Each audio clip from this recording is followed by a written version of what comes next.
He leaned in closer, the scent of his cologne wrapping around me, pulling me in deeper, making it impossible to break free. My heart pounded erratically, every beat a sharp reminder of the tension in the air. His eyes locked with mine, intense, as if he was searching for something in me.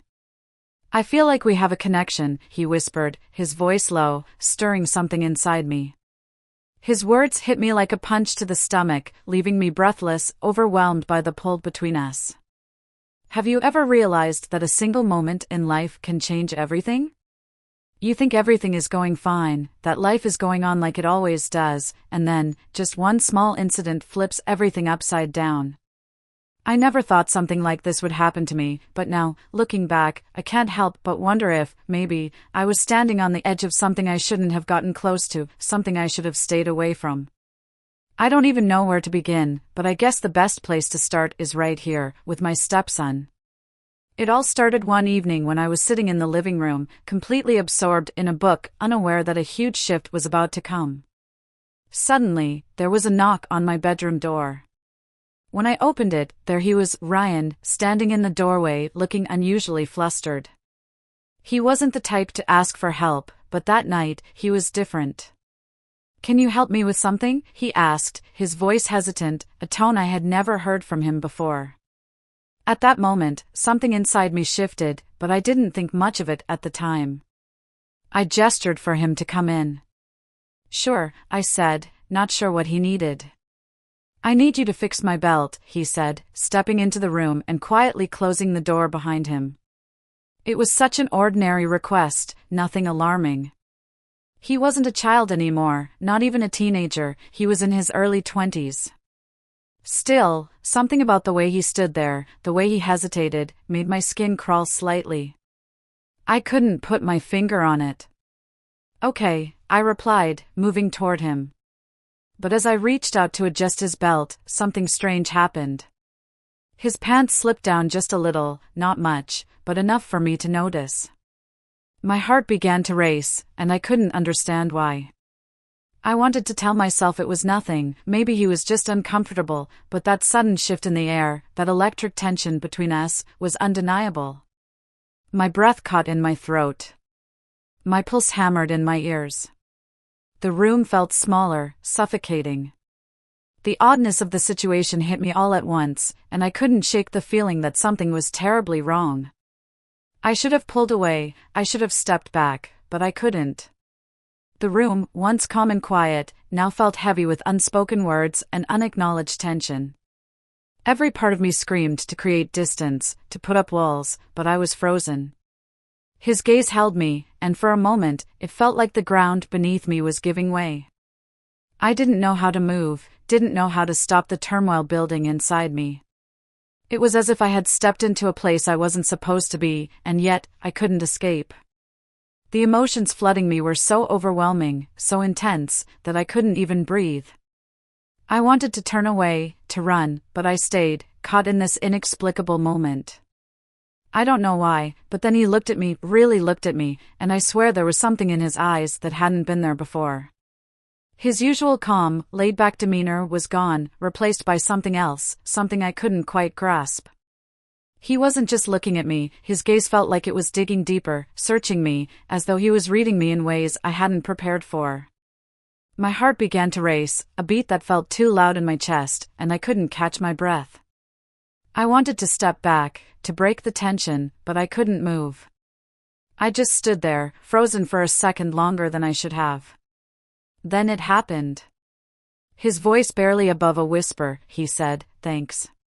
His hand brushed mine as he stepped back, and I couldn't tell if the touch was intentional or if it was just a slip, but it made my skin tingle. "I really appreciate it," he added. But something didn't feel right. The moment hung in the air like a secret neither of us wanted to acknowledge. That wasn't just an innocent thank you. It was more, something that neither of us was ready to face. The days that followed were strange. I couldn't shake the feeling that something had shifted between me and Ryan.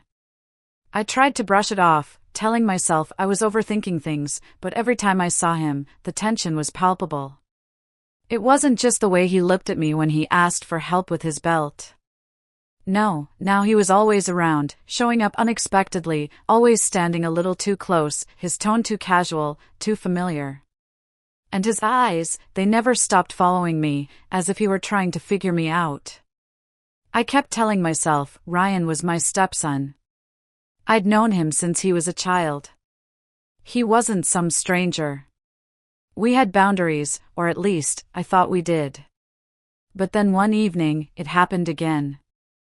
I was in the kitchen, finishing up dinner, when I heard footsteps behind me. I turned, expecting to see my husband, but it was Ryan. "Hey," he said, his voice strained, not quite like his usual self. "Can we talk for a second?"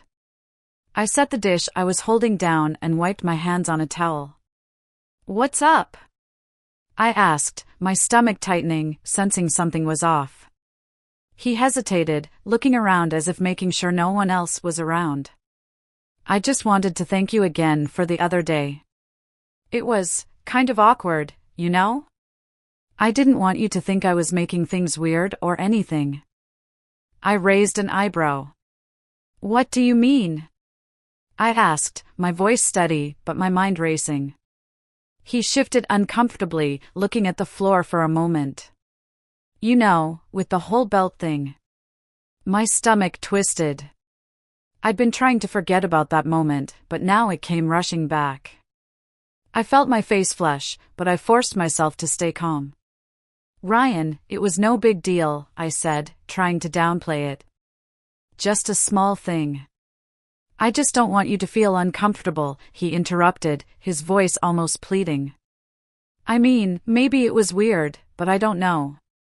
It just felt like we were closer than I expected. Closer than I thought we'd be. I don't know how to explain it. Maybe I'm just messing things up." He sounded genuine, but there was something about the way he said it that didn't sit right with me. It was like he was testing me, pushing boundaries without even realizing it, or maybe he did realize it. Maybe that was the point. I took a deep breath, trying to hold myself together. "Ryan, don't worry about it. I'm not uncomfortable. It was nothing. Just a small thing." "Okay," he said, his voice tinged with relief, as if my answer had settled some internal struggle of his. "I'm glad. I just didn't want to make things awkward between us." I nodded, but my heart wasn't in it. Inside, something felt off, something was off, and I couldn't ignore it any longer. That night, lying in bed, I couldn't stop thinking about what had happened. I tried to will the thoughts away, but they clung to me, relentless. His eyes. That brief, accidental touch of his hand. It wasn't just a slip anymore. It felt too deliberate, too loaded with meaning. He was testing something, pushing boundaries to see how far he could go without fully crossing a line. And the worst part? I was letting him. The days dragged on, but the air between Ryan and me thickened, suffocating in its intensity. It was like a storm waiting to break, and I could feel it, the weight of unspoken things, the electric tension that hummed whenever he was near. His smiles weren't the same. They were loaded with something unspoken, a hidden agenda, as if he knew exactly how close he was getting to that line. One evening, when my husband was away on a business trip, I found myself alone with Ryan. We'd spent time together before, of course, but there was always this invisible barrier, a sense of normalcy, of safety. But now? That normality felt fragile, slipping through my grasp like water through my fingers. I was sitting on the couch, trying to focus on the TV, when Ryan walked in. He held a book, but his gaze was fixed on me, not on the pages, not on anything else, just me. "Hey," he said, his voice casual, but his body too close, too intentional as he sat beside me. "Hi," I muttered, trying to look at the screen, but I couldn't. I felt him next to me, like an invisible weight pressing down on my chest, making it harder to breathe. "Is it okay if I ask you something?" he said, his voice quieter now, serious, almost predatory. I looked at him, startled by the change. I tried to read his face, to gauge what was coming next. "Sure, what's up?" He shifted uncomfortably, the tension in his body telling me this wasn't just casual conversation. I knew exactly where this was going. I don't know if I should be asking this, but I've been thinking about something. Something that happened before. What about it? I forced myself to ask, but my voice betrayed me. I could feel the tightness in my throat, the rush of panic that followed the mere mention of it. I don't know, he said, his hand running through his hair, like he was trying to find the right words. I don't want you to think I'm weird or anything, but ever since that day, I can't stop thinking about it. About you. My blood ran cold, my heart thundering in my chest. His eyes, they weren't just looking at me anymore. They were searching, delving into something deeper, something darker. You make me feel safe, he continued, his voice low and urgent. Like I can talk to you about stuff. I don't know if that makes sense. The words hung in the air, thick and suffocating, making the room feel too small. My pulse raced. I could barely breathe. What was he doing? What was he implying? This wasn't just about a stupid belt anymore. It wasn't even about a request for help. It was about him crossing a line, emotionally, mentally, dangerously, into something I wasn't prepared to confront. I tried to laugh it off, tried to dismiss it, to downplay the weight of his words. Ryan, you're overthinking it, I said, my voice trembling despite myself. It was nothing, really. But as the words left my mouth, I knew they were lies. They were lies because in that moment, it wasn't nothing. It was something more than I could admit, more than I was ready to face. He leaned in just a little too close, and I could smell his cologne, a scent that hit me like a shockwave. My heart raced, a drumbeat in my chest. My thoughts were in chaos, a frantic blur of confusion. What was he doing? Why was he acting like this? Was this real? His voice, soft and low, broke through my spiraling thoughts. I know this probably sounds crazy, he said, his breath barely a whisper, but I feel like we have a connection. Like maybe we're more alike than you think. A shiver ran down my spine, and the world around me seemed to slow down. And I don't want to feel guilty about it. I just want to know you better. His words hit me like a punch to the gut. I couldn't breathe. My chest tightened, and my thoughts tangled in a mess of disbelief and fear. I had to pull away. I had to put space between us before everything unraveled. Ryan, I whispered, my voice trembling, we can't. This isn't something we can talk about. It's not right. But he didn't seem to hear me, not truly. He stepped back, his face flushed with regret. Sorry. I didn't mean to make things weird, he mumbled. But the damage had already been done. The line between us had been shattered, and there was no way to undo it. I couldn't pretend nothing had happened. I couldn't deny the unsettling pull between us, the undeniable truth that I, too, felt something stirring inside me, something dangerous. I stood up, forcing my legs to hold me steady, trying to regain some control. I think you should go to bed, I said, though the words felt hollow in the thick tension. He nodded, silently, but his eyes never left mine. As he walked away, I realized something. This was the moment when everything changed.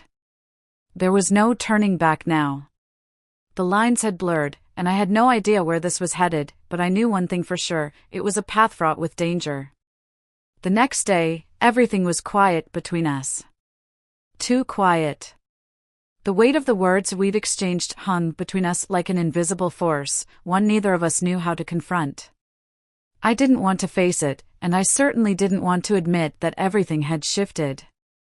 But I could feel it, the subtle yet suffocating distance between us. It was as though a wall had risen, one that neither of us was willing to break. It wasn't just the words he'd spoken, it was the way he looked at me.